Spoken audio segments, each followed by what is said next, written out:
헬로 중학생 여러분, 과학 공부하기 힘들죠? 처음 들어보는 말들. 나 초등학교 때 과학 좀 잘했던 것 같은데 중학교 과학은 너무 어려워. 외울 것도 많고. 자, 선생님과 함께라면은 그런 걱정은 no no no. 오늘은 전류, 전압, 저항에 대해서 공부하고 대표 문제를 풀어보겠습니다. 일단 전류, 전압, 저항이 무언가를 알아야 되겠죠. 정확한 개념을 아는 건 좀 어려워서 보통 이렇게 비유해서 설명을 많이 하게 됩니다. 우리가 이 물레방아를 이렇게 돌리려고 할 때 물에 힘이 필요하잖아요. 물을 이렇게 펌프를 이용해서 올리게 됩니다. 그럼 높은 데 있는 물은 이렇게 낮은 데로 떨어지면서 일을 하게 되죠. 물을 흐르게 하는 능력, 전압입니다. 그 다음에 여기 물을 흐르는 물길은 전선이 되는 거죠. 그래서 이렇게 전지가 전압을 가지게 되고요. 이 압력에 의해서 물이 흐르면서 여기 이렇게 빛이 들어오게, 전기가 흐르면서 빛이 들어오게 하는 이제 그런 원리입니다. 그래서 이 그림을 생각하면은 대략 전류, 전압 이런 개념들을 좀 이해할 수 있게 되고요. 여기서 이제 전구로 나오는데 앞으로 계속 저항이라는 말이 나오게 될 거예요. 이 전구를 저항이라는 말로 쓰게 될 건데 거기에 대해서도 설명을 드릴게요. 교과서에 보면은 전류와 전압을 측정하는데 전류계는 직렬로, 전압계는 회로의 병렬로 연결합니다 라고 나오게 됩니다. 선생님, 왜 전류계는 회로의 직렬로 연결하고 전압계는 병렬로 연결해요? 궁금하게 생각하시는 학생들이 있을 수도 있고 없을 수도 있는데 지금은 설명해도 못 알아들어요. 강의를 끝까지 듣고 나면은 이제 그때는 이해할 수 있습니다. 그래서 교과서를 읽다가 요 대목이 나오면은 일단은 그냥 넘어가세요. 그 다음에 이제 저항의 개념이 나오는데 저항은 글자 그대로 방해하는 힘입니다. 저항. 그러면은 저항이 없으면 전류가 잘 흐를 텐데 왜 저항이 있어야 되나요?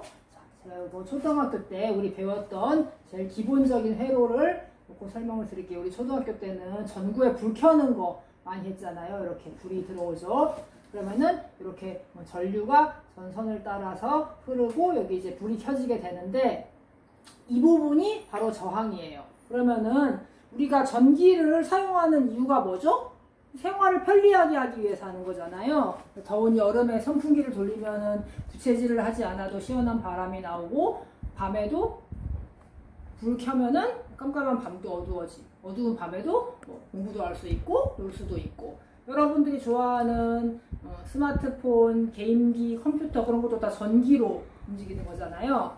그래서 전기를 사용하는 이유는 생활을 이제 편리하게 하기 위한 건데 그게 바로 그 편리하게 하기 위한 기구들이 결국은 다 이 저항에 해당되는 것들입니다. 그러면은 전류가 이렇게 흐르는데 이런 전선에 저항이 크면은 좋을까요? 안 좋을까요? 안 좋겠죠. 그러면 이렇게 방해하는 힘이니까 이 전기 에너지가 다 새게 됩니다. 여기에 이렇게 집중적으로 가야 되기 때문에 이 전류 이게 전선 부분에는 저항이 적어야 되고요. 그 다음에 여기가 이제 저항이 집중적으로 가야 되죠. 그래서 이제 이게 저항의 개념이고 그 다음에 나오는 말이 저항은 어떨까요? 길이가 길수록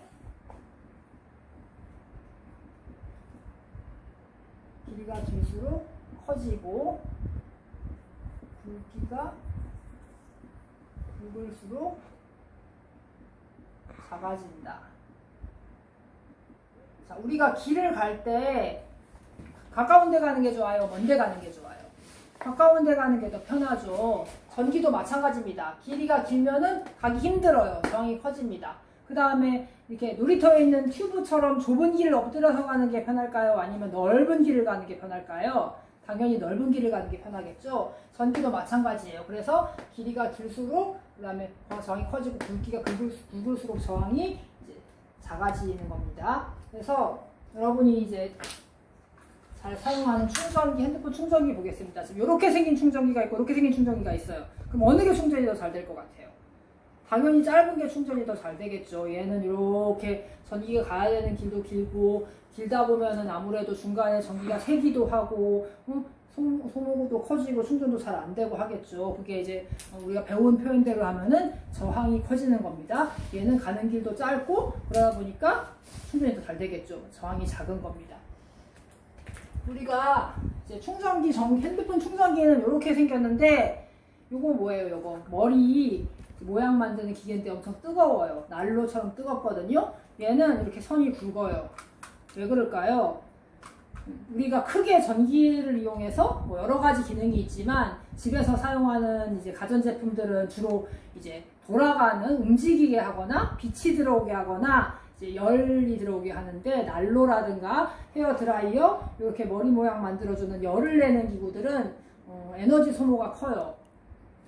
우리 그 반원 모양으로 된 에너지 소비 등급 그거 아시죠? 효율 등급. 거기에 전열기는 대부분 다 5등급 내지는 등급 외입니다. 굉장히 전기 에너지 소모가 큰데, 그러면은 이렇게 이게 만약에 전열기라고 생각하면은 어떻겠어요? 이렇게 가는 동안 이런 데서 저항이 커서 전류가 다 소모가 되고 전류가 잘 못 흐르면 안 된단 말이에요. 열로 다 여기가 많이 소모가 되기 때문에. 그래서 여기 전선 부분을 최대한 저항을 적게 만들어야 되거든요. 그래서 이런 전열기는 선이 굵어요. 이렇게 핸드폰 충전기 같은 것보다 훨씬 선이 굵습니다. 여러분 집에 있는 에어컨 뒤에 보시면은 엄청 굵어요. 에어컨도 전기 소모가 크거든요. 그렇게 저항의 관계를 이해하시면 되고, 그 다음에 이제 V는 IR이라는 말이 나오는데, V는 IR 하나만 알면은 사실 다 알 수 있어요. 근데 이제 V는 IR을 외우는 건 어렵지 않죠. V는 IR만 계속 반복하면 되니까.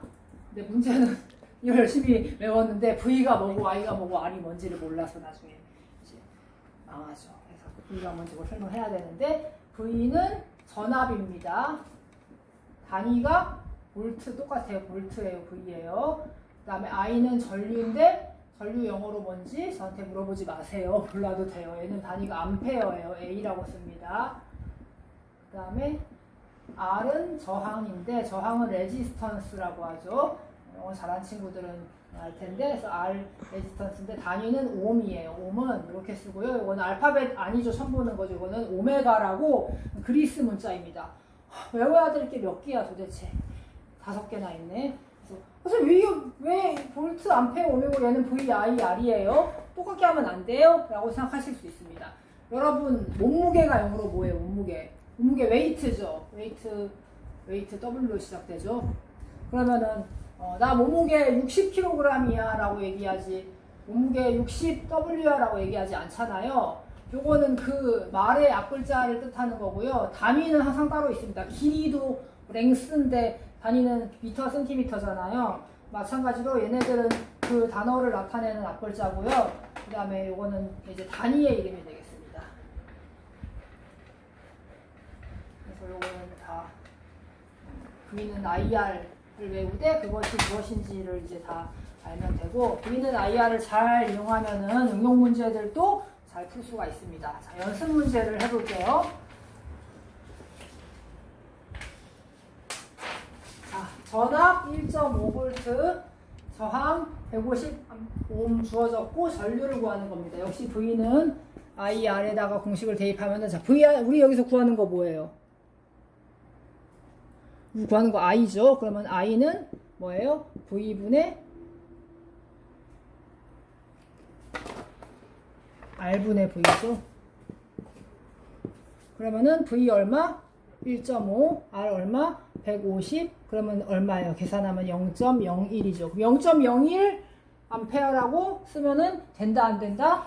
여기서는 단위 잘 보세요. 밀리암페어입니다. 밀리암페어. 그러니까 10 밀리암페어라고 씁니다. 이런 문제가 계산은 안 어려운데 이렇게 단위를 헷갈려서 틀리는 경우도 있으니까 잘 보셔야 되고요. 그 다음에 이제 오늘 강의 중에서 제일 중요한 부분입니다. 저항이 2개 이상 됐을 때 직렬 연결과 병렬 연결, 어려운 부분이고 외워야 될 거 많다고 생각할 수 있는데 사실 이것도 다 외우는 게 아니에요. 이거를 외우시면 안 됩니다. 이게 직렬 연결이죠. 병렬 연결은 제가 시간이 없어서 좀 그림을, 이게 병렬 연결이죠. R을, 저항을 R이라고 쓰기 때문에 R은 R2 읽겠습니다.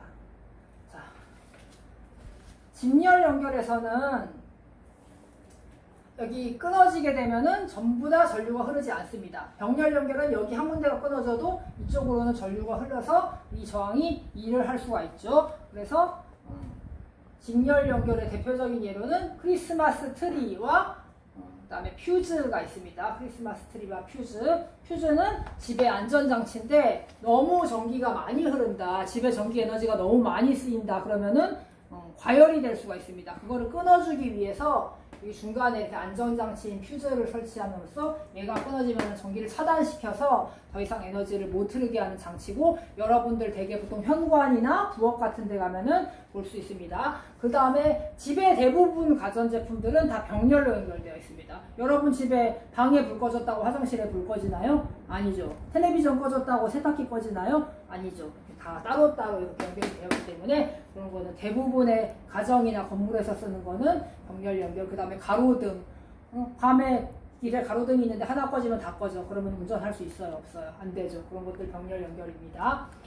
자, 이거를 직렬로 연결을 하게 되면은 여기에 흐르는 전류랑 여기에 흐르는 전류 같아요. 전류는 흐르는 거기 때문에 물처럼 여기서 재든 여기서 재든 여기서 재든 다 같습니다. 그래서 R1에 걸리는 전류와 R2에 걸리는 전류는 같아요. 그래서 아까 제일 처음에 뭐 설명했죠? 전류계는 회로에 직렬로 연결한다고 했죠. 그게 그 이유 때문입니다. 직렬로 연결했을 때 여기서 측정하든 여기서 측정하든 여기서 측정하든 전류가 똑같기 때문에 전류계는 당연히 직렬로 연결해야 되는 거고요. 그 다음에 전압계는 병렬로 연결해야 된다고 했잖아요. 왜? 이렇게 연결을 하면은 전류는 여기 선이 나눠져 있어요. 이쪽이랑 이쪽으로 나누어서 들어가게 됩니다. 근데 전압은 다 같게 걸려요. 그렇기 때문에 병렬로 연결을 하면은 이쪽에 걸리는 전압, 전체 전압을 다 똑같게 걸리기 때문에 측정할 수가 있거든요. 그렇기 때문에 전압계는 병렬